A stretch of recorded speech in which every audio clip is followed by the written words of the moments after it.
in testament and witness, in honor of the Lord, remembering the miracles and heavenly reward.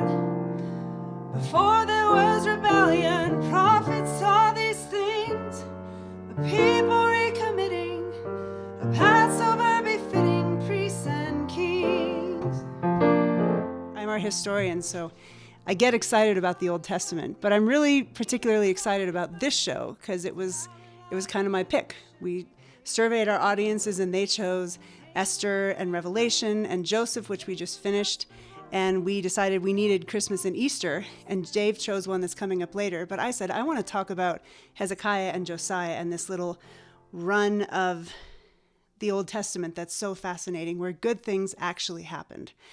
I really like the theme of redemption that we're going to hear.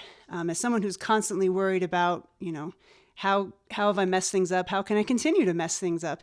It's comforting to see God's mercy in this way.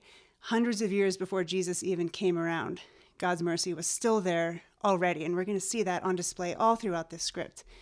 Hezekiah was the first good king, and he did many remarkable things, but one of them is that he fended off the Assyrians just through his faith in God, just because he trusted in God. That's all it took. The next king is really interesting because he did all the horrible things that all the kings that came before did. He got carted off to Babylon as a prisoner because God said, nope, you're done. And he repented. He turned. He came in humble submission, the Bible says. And God recognized that and brought him back to kingship. And then we're going to see King Josiah, who's really cool because he's been one of the inspirations for this entire project, where we have lots and lots of biblical content and not necessarily a lot of here's what you should do with it. King Josiah, a few generations after good King Hezekiah, found the law. So we had the good king, the bad things happened, and then Josiah found the law and dusted it off and gathered all the people and said, you guys have got to hear this. And he read it to the people, and the people changed.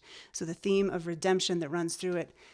Great music, great storytelling, incredible footage of Hezekiah's tunnel and our adventure in there. I hope you'll join us on Saturday at 7 o'clock at Highline for Hezekiah and Josiah, the Reformer Kings.